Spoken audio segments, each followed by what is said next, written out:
Assalamualaikum warahmatullahi wabarakatuh.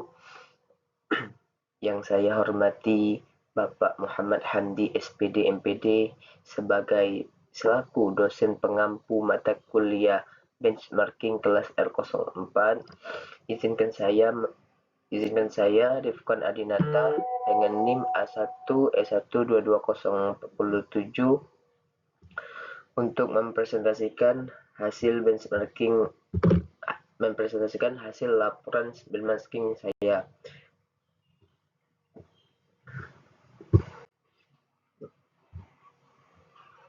Yaitu saya mengambil layanan bimbingan konseling di Universitas Siliwangi yang merupakan di mana layanan sini merupakan unit layanan konseling yang berada dalam struktur kelembagaan Universitas Siliwangi sebagai perguruan tinggi negeri.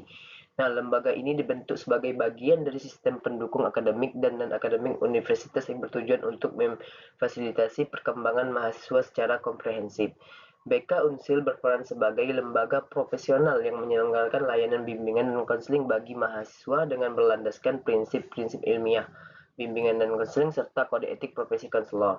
Dari sisi kelembagaan, BK Unsil berada di bawah koordinasi unit atau lembaga yang menangani penjaminan mutu dan pengembangan pembelajaran di Universitas Siliwangi, sehingga pelaksanaan layanannya selaras dengan visi dan misi universitas. Nah, keberadaan lembaga ini menunjukkan bahwa Universitas Siliwangi tidak hanya berfokus pada pencapaian akademik semata, tetapi juga memberikan perhatian terhadap kesejahteraan psikologis mahasiswa sebagai bagian integral dari proses pendidikan tinggi. Dengan demikian, BK Unsil dapat dipahami sebagai lembaga strategis yang mendukung terciptanya lingkungan kampus yang sehat, inklusif, dan kondusif bagi perkembangan secara holistik.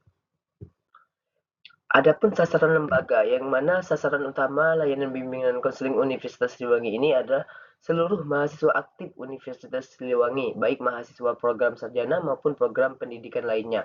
Layanan ini ditujukan kepada mahasiswa yang mengalami berbagai permasalahan yang berkaitan dengan kehidupan perkuliahan, seperti kesulitan akademik, stres akibat tuntutan studi, masalah penyesuaian diri di lingkungan kampus, konflik interpersonal, serta permasalahan pribadi dan emosional. Selain itu, layanan bimbingan konseling Unsil juga dapat menjangkau civitas akademika lainnya sesuai dengan kebutuhan dan kebijakan universitas, terutama dalam rangka mendukung iklim akademik yang sehat dan kondusif. Adapun jenis layanan BK-nya yaitu salah satu layanan utama yang diberikannya adalah konseling individu. Nah, di mana layanan ini diberikan kepada mahasiswa yang memiliki permasalahan pribadi, emosional, sosial, maupun akademik dan membutuhkan pendampingan secara langsung dengan konselor. Selain itu, BK Unsil juga menyediakan konseling akademik. Layanan ini ditujukan bagi mahasiswa yang mengalami kesulitan belajar, menurunnya motivasi, stres akademik, kesulitan mengatur waktu, atau kebingungan dalam merencanakan studi.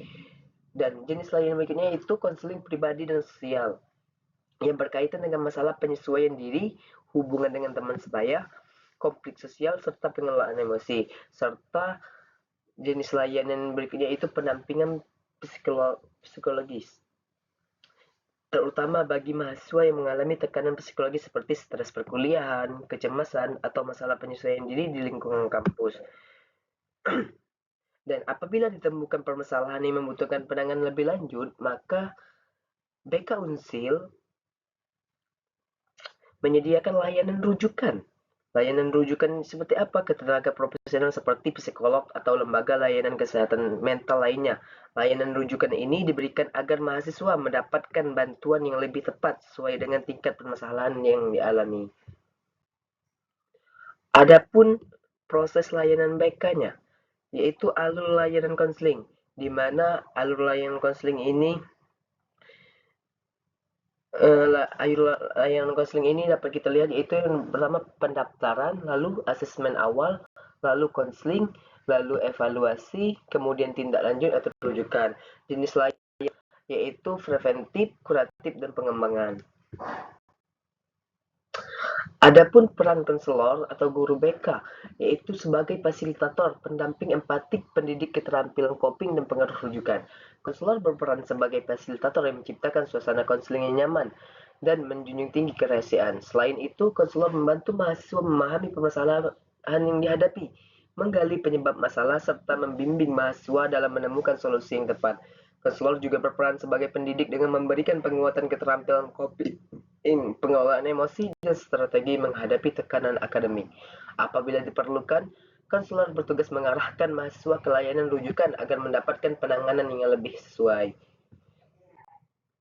Jenis kasus dan pendekatan konseling. Nah, jenis kasusnya yaitu yang pertama di SMA Negeri 1 Lewi Sadeng, guru BK menangani 4 jenis masalah umum remaja SMA berdasarkan pengamatan langsung di sekolah. Masalah pribadi, itu siswa sering sedih karena percaya diri kurang, stres ujian nasional, atau bingung cari jati diri seperti mau kuliah jurusan apa ya. Nah, masalah sosialnya itu seperti ribut atau kena bully sama teman, susah adaptasi kelas baru, atau kesepian karena jarang ngobrol. Adapun masalah belajarnya itu nilai turun gara-gara malas belajar, susah fokus karena HP, atau enggak paham mata pelajaran sulit. Masalah karir, bingung jurusan kelas 11, takut gagal di SNMPTN, atau nggak tahu bakat kerja apa setelah lulus. Adapun jenis pendekatan layanannya, yaitu menggunakan yang pertama person centered yang dikembangkan oleh Carl Rogers. Pendekatan ini menekankan sikap empati, penerimaan tanpa syarat, dan kejujuran konselor. Selain itu, BK Unsil juga menerapkan CBT, yaitu Cognitive Behavioral Therapy. Melalui pendekatan ini, mahasiswa dibantu untuk mengenali pola pikir yang tidak realistis dan menggantinya dengan cara berpikir yang lebih positif dan rasional. Dan yang terakhir yaitu menggunakan behavioral. Adapun analisis perbandingannya, yaitu praktik BK Unsil ini sudah sesuai dengan teori BK di kelas, namun masih terkendala rasio konselor dan keterbatasan waktu lainnya. Adapun refleksi akademiknya, itu kelebihan layanan ini resmi di kampus, menjunjung kerahasiaan, mendukung kesejahteraan mahasiswa, dan keterbatasan lain ini jumlah konselor terbatas, stigma mahasiswa, pemanfaatan teknologi belum maksimal, dan adapun rekomendasi perbaikannya itu sosialisasi layanannya masih kurang, dan penguatan konseling daring serta mau menambahkan konselor. Demikianlah, itulah yang dapat saya sampaikan.